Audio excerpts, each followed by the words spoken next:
नोरमा group, जो सोचता है वो करता है। आपके अपने सपनों का आशियाना। महाराष्ट्र के महामहिम राज्यपाल आदरणीय श्री सीपी राधाकृष्णन जी को राष्ट्रीय जनतांत्रिक गठबंधन यानी कि एनडीए की ओर से देश के उपराष्ट्रपति पद का उम्मीदवार बनाए जाने के बाद आज नई दिल्ली में लोक जनशक्ति पार्टी की ओर से उनका भव्य स्वागत और अभिनंदन किया गया। यह अवसर बेहद खास रहा क्योंकि यह केवल किसी नेता का सम्मान नहीं था, बल्कि एक ऐसी शख्सियत का अभिनंदन था जिन्होंने अपने लंबे राजनीतिक और सामाजिक जीवन में जनता की सेवा को हमेशा सबसे ऊपर रखा है। सीपी राधाकृष्णन जी का नाम भारतीय राजनीति में एक सम्मानित और स्वच्छ छवि वाले नेता के रूप में लिया जाता है। वे लंबे समय से भारतीय जनता पार्टी और एनडीए के साथ जुड़े रहे हैं और संगठन से लेकर सरकार तक कई जिम्मेदार भूमिकाएं निभा चुके हैं, जिन्हें उनके सरल स्वभाव, मिलनसार व्यक्तित्व और जनता से जुड़ने की क्षमता ने उन्हें हमेशा अलग पहचान दी है। महाराष्ट्र के राज्यपाल के रूप में भी उन्होंने अपने कार्यकाल में पूरी निष्ठा और ईमानदारी से काम किया और जनता का विश्वास जीता है। नई दिल्ली में हुई स्वागत समारोह में लोक जनशक्ति पार्टी के राष्ट्रीय अध्यक्ष चिराग पासवान सहित कई वरिष्ठ नेता मौजूद रहे। सभी ने एक स्वर में यह कहा कि एनडीए ने उपराष्ट्रपति पद के लिए बिल्कुल सही उम्मीदवार चुना है। चिराग पासवान ने अपने संबोधन में कहा कि सीपी राधाकृष्णन जी का अनुभव, उनका समर्पण और उनकी दूरदर्शिता निश्चित रूप से देश के उपराष्ट्रपति पद को और अधिक गरिमा प्रदान करेगा। उन्होंने कहा कि राधाकृष्णन जी ने हमेशा समाज के अंतिम पायदान पर खड़े व्यक्ति तक विकास और न्याय पहुंचाने का काम किया है और यही उनके व्यक्तित्व की सबसे बड़ा ताकत है। समारोह में राधाकृष्णन जी का पारंपरिक तरीके से स्वागत किया गया। उन्होंने शॉल और फूलों की माला पहनाकर अभिनंदन किया। सभी कार्यकर्ताओं ने जोरदार तालियों और नारों के बीच उनका स्वागत किया। माहौल पूरी तरह उत्सव जैसा था।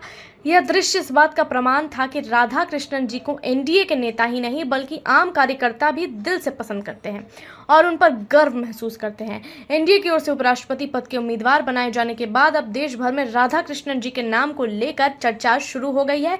राजनीतिक विश्लेषकों का मानना है कि उनका नाम सामने आना यह दर्शाता है कि एनडीए ने इस बार अनुभव और सादगी दोनों को महत्व दिया है। देश के सर्वोच्च संवैधानिक पदों में से एक उपराष्ट्रपति पद की जिम्मेदारी निभाने के लिए उनका नाम उपयुक्त माना जा रहा है। लोक जनशक्ति पार्टी ने इस अवसर पर यह भी दोहराया है कि पार्टी पूरी तरह से एनडीए के साथ खड़ी है और उपराष्ट्रपति पद के चुनाव में एकजुट होकर सीपी राधाकृष्णन जी का समर्थन करेगी। चिराग पासवान ने यह केवल एनडीए के लिए ही नहीं बल्कि पूरे देश के लिए गर्व का क्षण है। उन्होंने यह भी कहा कि राधाकृष्णन जी जैसे अनुभवी और सरल नेता का उपराष्ट्रपति बनना भारतीय लोकतंत्र को और अधिक मजबूत करेगा। इस स्वागत समारोह में युवाओं और कार्यकर्ताओं का उत्साह देखने लायक था। बड़ी संख्या में लोग बैनर, पोस्टर और झंडे लेकर पहुंचे थे। इस तरह आज नई दिल्ली का यह अभिनंदन समारोह केवल एक राजनीतिक आयोजन नहीं था बल्कि एक ऐतिहासिक क्षण था, जिसने दिखा दिया कि जब सादगी, ईमानदारी और सेवा भाव को राजनीति में महत्व मिलता है तो उसका असर लोगों के दिलों तक पहुंचता है। कुल मिलाकर यह कार्यक्रम न केवल राधाकृष्णन जी के सम्मान का प्रतीक बना बल्कि इसने पूरे देश में यह संदेश भी दे दिया कि लोकतंत्र में जनता और उनके सच्चे प्रतिनिधियों की शक्ति सबसे बड़ी होती है। अब देखते हैं इस मामले में आगे और क्या कुछ अपडेट आता है। तब तक के लिए आप देखते रहिए भारत लाइव। आपके सपनों को हमने सजाया है, ई होम्स पैनोरामा को हमने बनाया है। ई होम्स मेरा एक सपना था जिसपे मैं पिछले 4 साल से काम कर रहा था। हमने जो बनाया है वो सबने है माना। ई होम्स पैनोरामा में हो आपका भी आशियाना। और फाइनली हमने 2021 में इस प्रोजेक्ट को लॉन्च किया। बहुत लोग अप्रिशिएट कर रहे हैं कि पूर्णिया जैसे शहर में, बिहार के, एक तो बिहार की बात करें उसमें भी पूर्णिया जैसे छोटे जगह में इस तरह का लाइफस्टाइल देना, ये सुन के हम लोगों को बहुत अच्छा लगता है। ई होम्स में हमने कुछ और भी किया है, जैसे हम जिस जगह में रह रहे हैं हमारे फैमिली सिक्योर हो, उनको सिक्योरिटी का ध्यान में रखा है।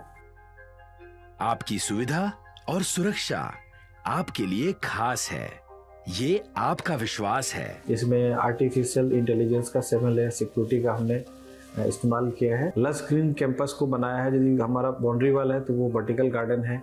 ये जितनी भी फैसिलिटी होता है एक इंटरनेशनल टाउनशिप में ई होम्स है, ये हम लोग विश्वास नहीं कर पा रहे हैं। जो भी हमारे मित्र, दोस्त या जो भी हमारे बाहर के बाहर आते हैं तो हम लोग को बहुत अच्छा सुनने को मिलता है और बहुत अच्छा क्रेडिट मिल रहा है। वो सारा हमने सिर्फ एक बिल्डिंग नहीं बनाया, हमें एक बहुत अच्छा लाइफस्टाइल दिया ई होम्स में, और मेरा एक सपना था जिसको मैं आज फुलफिल होते हुए देख पा रहा हूँ। ये आपका आवास है। ई होम्स पैनोरामा में अब आपका निवास है। E-Homes Panorama, luxurious lifestyle redefined. Panorama group, जो सोचता है वो करता है।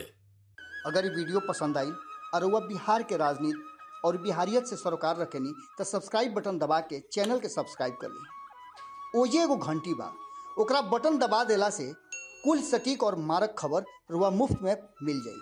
अगर रुआ पत्रकारिता के हमनी के नया प्रयोग में सहयोग कर चाहतानी तो ज्वाइन बटन दबा दी। पेटीएम नंबर नोट कर ली 9386816700।